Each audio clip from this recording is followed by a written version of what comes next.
Frédéric Pechnard, bonjour. Bonjour. Vous avez dirigé la police nationale. Vous publiez un livre intitulé « Lettre à un jeune flic » aux éditions Taillandier. On connaît, on a entendu, on voit ce qui se passe dans la police nationale avec cette marche de la colère. Aujourd'hui, on va en parler. On va parler aussi des solutions possibles pour améliorer les choses, le quotidien notamment des policiers. Mais je voudrais regarder l'actualité avec vous. Nicolas Sarkozy qui est renvoyé en correctionnel dans l'affaire Big Malion. On sait que vous êtes un ami proche de Nicolas Sarkozy pour financement illégal de campagne électorale. Vous l'avez eu? Il a réagi? Non, je ne l'ai pas eu depuis hier. Je déjeune avec lui prochainement. C'est pas un bon moment, hein. C'est pas quelque chose de facile. En même temps, je pense que ça lui permettra, et pour la première fois, de s'exprimer. Vous savez, sur les affaires judiciaires, tout ce qu'on en sait, c'est ce qui sort dans la presse, et parfois mal intentionné, des petits morceaux, des bouts de PV.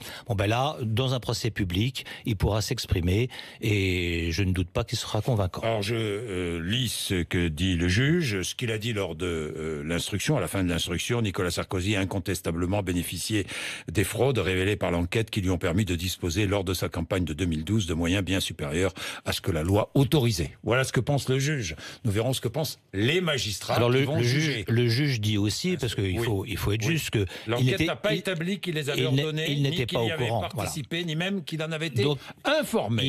Il est renvoyé pour dépassement des comptes de campagne, ce qui n'est pas un scoop, puisqu'il a déjà été condamné et qu'il a payé d'ailleurs, condamné par le Conseil constitutionnel pour ça. Bien, il aura donc l'occasion de s'expliquer. Oui. Frédéric Pechnard, je voudrais parler de toute autre chose. Vous avez suivi ce qui se passe à Rouen. Est-ce que vous pensez que la population rouennaise est bien informée ?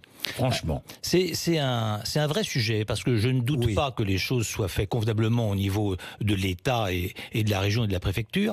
Par contre, la communication n'était pas forcément tout à fait au niveau. Et notamment, je pense que les Français, maintenant, ne veulent pas entendre de phrases qui soient des phrases lénifiantes. Ils ont besoin de vérité. Voilà. Et je crois qu'il faut donner de l'information, il faut en donner très souvent, mais y compris quand cette information, elle est inquiétante. Et y compris quand on ne sait pas, parce qu'après tout, on ne peut pas savoir tout de suite ce qui s'est passé. Il faut dire, voilà, on ne sait pas ce qui se passe, on va prendre un certain nombre de mesures et on vous tiendra informé régulièrement. C'est ça qui est de nature à rassurer. Est-ce que, par exemple, en Île-de-France, vous êtes prêt à faire face à un tel accident industriel? Ça peut arriver, il y a des sites Seveso en Île-de-France. Mais absolument, oui. Oui. Il y a des sites Seveso et je ne doute pas que l'État soit en mesure d'assurer la protection des populations. Je ne suis pas très inquiet d'ailleurs sur la qualité des secours, que ce soit les pompiers, la police, la gendarmerie, tout ça va s'organiser. Mais je crois que ce qui est très important, c'est la communication.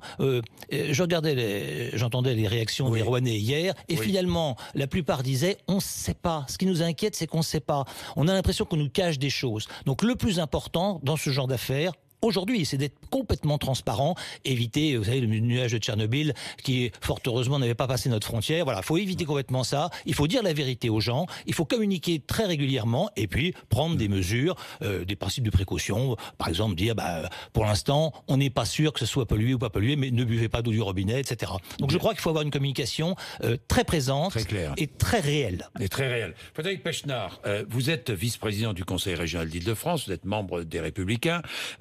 Je regardais cette enquête. 57% des sympathisants des Républicains souhaitent une alliance avec le Rassemblement national. Je dis bien 57%. Vous aussi ? Non. Non. Bon, vous savez, moi, pourquoi non? Ma position, elle est très claire. D'abord, je suis, vous l'avez dit, je suis ami avec Nicolas Sarkozy. Je l'ai aussi suivi politiquement ces dernières années. Il a toujours été hostile à tout rapprochement avec le Front National. Pourquoi je suis fondamentalement contre? D'abord parce que ce ne sont pas mes valeurs. C'est pas ce que je pense. Et la deuxième raison, c'est qu'aujourd'hui, on essaie de nous enfermer dans un duel entre d'un côté le président Macron et de l'autre côté Marine Le Pen. Voilà. Et finalement, le match est écrasé. On voit bien d'ailleurs que nous, les Républicains, avons des difficultés à vivre, à exister, à avoir de l'oxygène politique. Et pourtant, je pense qu'il est indispensable que nous existions. Il est indispensable qu'on puisse offrir une autre offre que celle-ci. Puisque le jour, si on continue comme ça, avec juste cette dualité entre le président Macron d'un côté et Marine Le Pen de l'autre, le jour où les Français décideront de se débarrasser du président Macron, si ça arrive, eh bien à ce moment-là, ils n'auront comme alternative que l'extrême droite et Marine Le Pen. Je ne souhaite pas ça pour mon pays, et je pense qu'il faut que nous puissions incarner une solution de rechange. Frédéric Pechnard, Est-il vrai que le président de la République vous a proposé le poste de ministre de l'Intérieur? Non. Non. Il ne vous l'a pas proposé. Non, il ne m'a pas proposé d'être ministre de l'Intérieur, si vous voulez tout savoir. Mais on est là, pour en parler. Voilà, Oui. nous avons une discussion sur le poste de secrétaire d'État auprès du ministre de l'Intérieur. Secrétaire d'État auprès. Et vous avez refusé? Oui. Pourquoi? Parce que les conditions de mon entrée au gouvernement n'étaient, à mon sens, pas réunies. C'est-à-dire que... Qu'est-ce qu'il vous manquait? Ce qui me manquait, c'était la feuille de route et une certaine autonomie. C'est-à-dire que concrètement, je ne souhaite pas avoir un poste pour avoir un poste. J'ai 62 ans, j'ai une longue carrière dans la police qui m'a donné toutes les satisfactions et je ne détesterais pas l'idée de revenir à un poste ou à un autre d'ailleurs, mais pour faire quelque chose. Et pour faire quelque chose d'utile, pour faire quelque chose pour la police, quelque chose d'utile. Oui, à la place de Laurent Nunez, quoi. C'était le poste. C'était le poste, absolument. C'était le poste. Mais je trouve vous ne souhaitiez pas travailler avec le ministre de l'Intérieur actuel? C'est pas ça du tout. Je souhaitais avoir, pour dire les choses très clairement, souhaitais avoir un décret d'attribution sur la police et la gendarmerie pour pouvoir choisir les gens qui allaient diriger la police et la gendarmerie. Je souhaitais également avoir un cabinet, ou au moins une partie de cabinet autonome, pour avoir justement un peu d'autonomie. Voilà, on s'est quittés bons amis, on n'était pas d'accord là-dessus, mais je constate que Laurent Nunez fait un excellent travail, donc j'ai certainement bien fait de refuser. Est-ce que Christophe Castaner est un bon ministre de l'Intérieur, franchement? Alors dites-moi ce que vous pensez du ministre de l'Intérieur. Je suis là pour vous dire ce que je pense. sais. Je pense que le ministre de l'Intérieur, c'est un métier qui est très difficile et qu'il ne faut certainement pas faire comme on le fait aujourd'hui, s'attarder à une personnalité. C'est pas très important la personne qu'il est. Ce qui est important, c'est la politique qu'il va mener. Voilà. Alors, je ne critique jamais les hommes parce que je sais que c'est un métier qui est difficile, sur lequel vous êtes tous les jours sur l'actualité, vous en prenez tous les jours plein la gueule, si vous me permettez cette expression. Voilà. Alors après, moi ce que je pense, c'est que c'est un peu ce que je dis dans mon livre, et notamment les pistes, voilà, il y a des choses qui ne sont pas faites et qui devraient être faites. Donc sur la politique menée sur la sécurité, sur la police, j'émets des critiques, mais pas sur l'homme, d'autant plus que l'homme n'est pas responsable de tout. C'est un gouvernement, il y a un président de la République, un Premier ministre, des députés qui font un certain nombre de choix. Voilà, donc je critique pas l'homme, mais par contre j'ai quelques réserves sur la politique. Manifestation des policiers, colère, marche de la colère. Les policiers sont à bout. Vous le dites, vous l'écrivez dans votre livre. Hein. On sent même que ça vous êtes touché humainement par ce qui se passe aujourd'hui dans la police nationale. C'est absolument incontestable ce que vous dites. C'est-à-dire que, vous savez, moi j'ai été policier toute ma vie d'homme. Je suis entré dans la police, j'avais 24 ans et j'ai quitté la direction générale de la police, j'en avais 55, toute ma vie d'homme. J'ai aimé passionnément ce métier, j'ai pas peur de le dire. Donc le livre que j'ai voulu écrire, c'est à la fois un cri d'amour pour la police et en même temps un cri d'alerte pour les politiques. Parce que je constate que depuis quelques années, la police, ça a toujours été un métier difficile, mais ne va pas bien. Et finalement, cette manifestation, c'est un symbole. Vous savez, c'est très très rare. Depuis 2001. Oui, 2001. La dernière manifestation unitaire, c'est 2001. Oui, voilà. 2001. Donc ça fait 18 ans qu'il n'y a pas eu de manifestation de tous les syndicats de police. Et ça, c'est un signal qu'il faut que le gouvernement entende. Ça veut vraiment dire qu'on arrive à une situation de ras-le-bol généralisé. Moi, j'ai assisté depuis quelques années, notamment à la paupérisation de la police nationale. D'ailleurs, pour être tout à fait honnête, les choses avaient commencé. Je me souviens de débats houleux que j'avais eu à l'Assemblée nationale quand j'étais encore directeur général, tout à fait à la fin du mandat, sur le nombre de voitures. On m'avait dit, mais de quoi vous vous plaignez? Mais dites-moi, on vous a acheté Sarkozy, 1000 voitures. Il y a eu des réductions d'effectifs, il y a eu des réductions au niveau matériel, c'était pas formidable non plus. Ah si. Au niveau matériel, c'était très bien. On a eu, vous savez, réduction d'effectifs tout de même. Sur 30 ans de police, on a eu deux moments extrêmement forts en termes de matériel. Ça a été le plan de modernisation de Jox et le plan de modernisation de Sarkozy. Et là, il y a eu énormément de choses qui ont été faites pour le matériel. Voilà. Mais pas sur les effectifs. Alors, sur les effectifs, puisque je crois que c'est important d'en parler un tout petit peu. Est-ce qu'on manque de policiers? 150 000 policiers en France. Oui, 100 000 gendarmes. 100 000 gendarmes. 25 000 policiers municipaux et 160 000 personnes qui font de la sécurité privée. Si vous comparez avec les autres pays européens, on est à peu près dans le même ratio. Mais je suis toujours impressionné par la pauvreté intellectuelle du débat des politiques, de droite comme de gauche d'ailleurs, sur la sécurité. C'est-à-dire que à chaque fois qu'on parle de sécurité, on parle on n'a pas assez d'effectifs. Le sujet, c'est pas exactement ça. Le sujet, c'est quelle mission pour la police? Ça, c'est la première chose. C'est-à-dire que si tout d'un coup, on vous donne des missions supplémentaires, il faut plus de monde. Si au contraire, vous en enlève, on peut avoir moins de monde. Et puis, parallèlement aux missions, quels sont les moyens? Alors dans les moyens, il y a les effectifs, évidemment, mais il y a aussi tout le reste. Les moyens, c'est il faut des commissariats pour accueillir les gens, il faut des voitures pour que les patrouilles puissent rouler, il faut des ordinateurs, il faut investir dans la police technique et scientifique, il faut investir dans la formation, voilà. Et ça, c'est tout ça qui est en train de baisser. Un chiffre, je ne suis pas un fanatique des chiffres, mais c'est quand même intéressant de se rendre compte. Quand j'étais directeur général de la police, la masse salariale du budget, c'était 80% du budget. Et il y avait donc 20% du budget pour tout le reste, tout ce que je vous ai dit, les voitures, l'équipement, etc. Aujourd'hui, il y a eu un glissement et on est à 90% de masse salariale et à 10% seulement d'investissement pour le reste. C'est-à-dire qu'il y a une augmentation de la masse salariale et une diminution des moyens. Le ciseau se croise et ça fait paupérisation des effectifs. Ça veut dire quoi? Que les policiers sont mieux payés alors? Ça veut dire qu'ils sont un peu mieux payés et c'est tant mieux. Oui. Ça veut dire aussi qu'ils sont pas leurs heures supplémentaires. Un peu plus nombreux. Ah, alors là, c'est mon dada. Oui, j'ai lu dans votre livre. Vous tombez bien. C'était la première chose à faire. Oui. Je l'ai dit, je l'ai redit à tous ceux que j'ai eu l'occasion d'approcher, les politiques de droite, de gauche, macronistes. La première chose à faire, il faut payer les heures supplémentaires des policiers. Il faut payer le stock, pour ceux qui le souhaitent, parce qu'après tout, ceux qui préfèrent, vous savez, les heures supplémentaires aujourd'hui, à part chez les CRS, ne sont pas payées, mais sont récupérées. Donc vous avez des gens qui ont 300 jours de vacances et qui partent 2 ans avant à la retraite. Donc très bien, si ça leur convient. Mais il y en a d'autres qui préféreraient avoir de l'argent. Et bien sûr, c'est la première chose à faire, il faut payer le flux des heures supplémentaires. Ça représente 2 000 euros, j'ai vu le calcul, à peu près en moyenne, 2 000 euros par policier. Oui, c'est une moyenne, ça fait 25 millions d'heures. Énorme. Ça fait 25 millions d'heures supplémentaires de stock. Vous savez, c'est quand même pas normal, vous avez des policiers parisiens, moi je connais bien sûr, je connais notamment un chef de section qui est un commandant de police et qui travaille dans une compagnie d'intervention. Il a fait tous les samedis depuis novembre, ou quasiment tous les samedis depuis novembre. Alors à l'arrivée, il va avoir 40 jours de vacances de plus, il aurait préféré de payer une heure supplémentaire comme tout le monde. Et puis c'est une question de logique. On ne peut pas faire travailler les gens plus sans qu'ils gagnent plus. Donc moi je crois que la première chose à faire, allez, la seconde, parce que la première c'est un plan de modernisation important pour éviter justement cet effet paupérisation, et la seconde c'est de payer les heures supplémentaires. Bien.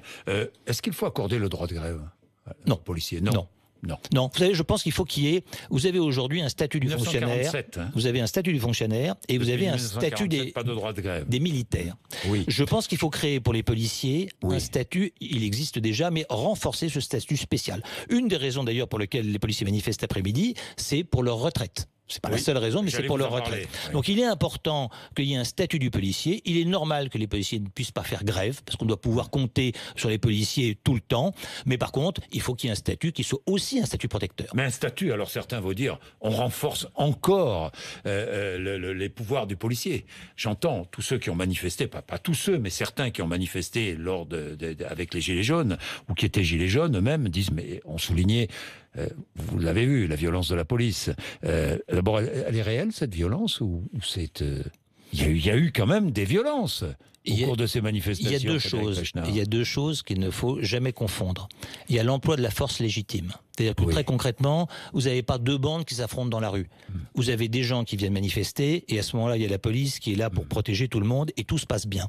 Quand ces manifestants ne sont pas des manifestants, mais deviennent des émeutiers, concrètement, qui détruisent les commerces, qui mettent le feu aux voitures, qui attaquent les policiers, qu'est-ce que vous voulez que fasse la police? Où ils s'en vont, où ils interviennent. Et quand ils interviennent, ils emploient la force légitime. Oui, enfin, les éborgnés et les mutilés, c'était pas forcément des Black Blocs. Laissez-moi finir. Allez-y. Ça, c'est l'emploi de la force légitime. Il est normal que la force légitime soit employée pour rétablir l'ordre. Il peut y avoir des dérives, il peut y avoir des excès. Vous savez, je vous renvoie, dans mon livre, je cite intégralement la lettre du préfet Grimaud. Le préfet Grimaud a tenu le maintien de l'ordre à Paris en mai 68 avec les policiers. La rue, la République était tenue par la police. C'était le dernier rempart de la République avec le préfet Grimaud, qui dans cette période très compliquée a écrit une lettre magnifique et qui explique que frapper un manifestant à terre, c'est se frapper soi-même. Tout le monde a souvenir de ça. Mais il dit aussi au début de sa lettre, passer le choc.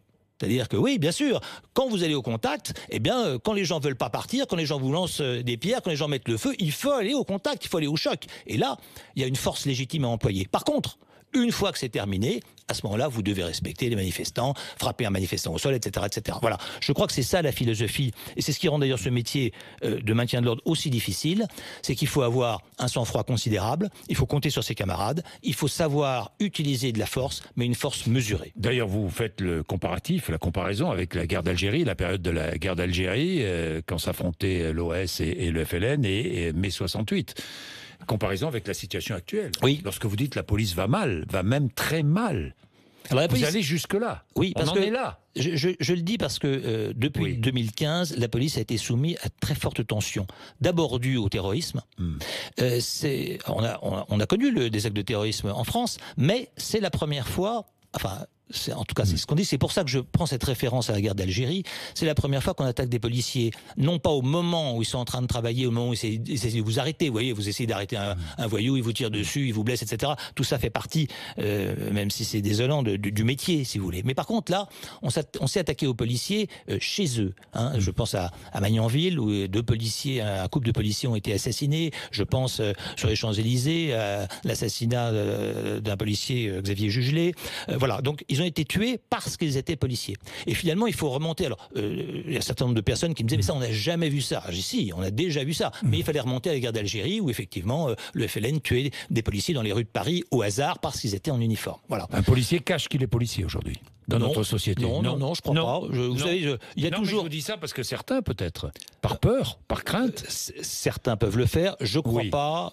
On a quand même une police qui est incontestablement aimée et respectée. Mais elle est parfois déconsidérée aussi. Moi, j'ai toujours suivi tous les sondages. Moi, je suis rentré dans la police en 1981. Alors allez-y. Et ça m'intéressait de savoir ce que pensaient les gens. Vous savez, le dictionnaire des idées reçues de Flaubert, police, a toujours tort. Bon. Une fois que vous avez intégré ça, je m'aperçois quand même, que ce soit pendant la crise des Gilets jaunes, que ce soit la semaine dernière, que ce soit il y a 2 ans, que ce soit bien sûr au moment des attentats, vous avez toujours à peu près 75% des Français, donc une proportion énorme, qui soutiennent leur police et qui ont confiance dans elle. Donc comme d'habitude, il y a une petite minorité, qu'on dit d'ailleurs des choses épouvantables. On connaît la chanson « Tout le monde déteste la police », mais l'alcoolisme dans la police, on dit beaucoup de choses. Mais le suicidez-vous m'a particulièrement choqué. C'était aussi choquant, et c'est là où je fais la référence à mai 68, à CRSSS. C'est des gens qui ne savent pas ce que c'est la SS, qui osent de dire ça. Et suicidez-vous dans un métier où il y a autant de suicides, puisque nous avons dépassé la 50aine de suicides cette année, ce qui est énorme. Et cette espèce de joie malsaine qu'on a vue autour le plaisir de voir un policier mort qui s'était suicidé m'a particulièrement choqué. C'est le plaisir de voir un policier mort. Oui, c'est ça. Et c'est particulièrement choquant. Franchement, il y a quand même des coups de pied au cul qui se perdent. Et lorsque Jean-Luc Mélenchon parle de barbares, ça vous choque? Alors ça me choque d'autant plus que ça vient d'un élu. Voilà, les élus de la République, lui-même, demandent le respect parce qu'il représente la République, ce qui n'est pas faux. Mais quand vous voulez être respecté, il faut être respectable. Et je trouve que ces propos sont extrêmement dangereux. La remise en cause systématique, la violence dont il a fait preuve envers les policiers, ce qu'il laisse sous-entendre à la télévision en disant « je n'ai pas été à la manifestation, sinon, entre guillemets, les policiers m'auraient tué ». Voilà. Ça, c'est des propos qui sont inadmissibles. Condamnables. Condamnables. Et je pense que... À condamner, et je pense que, en tout cas je les condamne moi, avant que peut-être la justice le fasse, mais je pense surtout que finalement il sait pas tellement comment s'en sortir.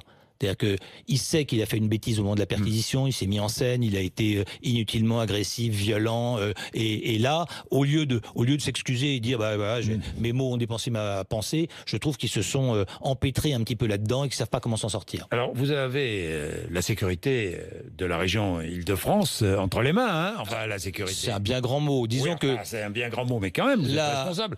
Donc, tous les trafics de stupéfiants en Île-de-France, certains j'entends déjà certains auditeurs ou téléspectateurs se dire « Ah mais oui, mais regardez les trafics dans les quartiers, la drogue, que fait la police ?» Que fait la police? J'entends, vous connaissez cette question. Alors que bien sûr, fait la police? Un mot, c'est l'État qui est chargé de la sécurité, et au niveau communal, ce sont les maires.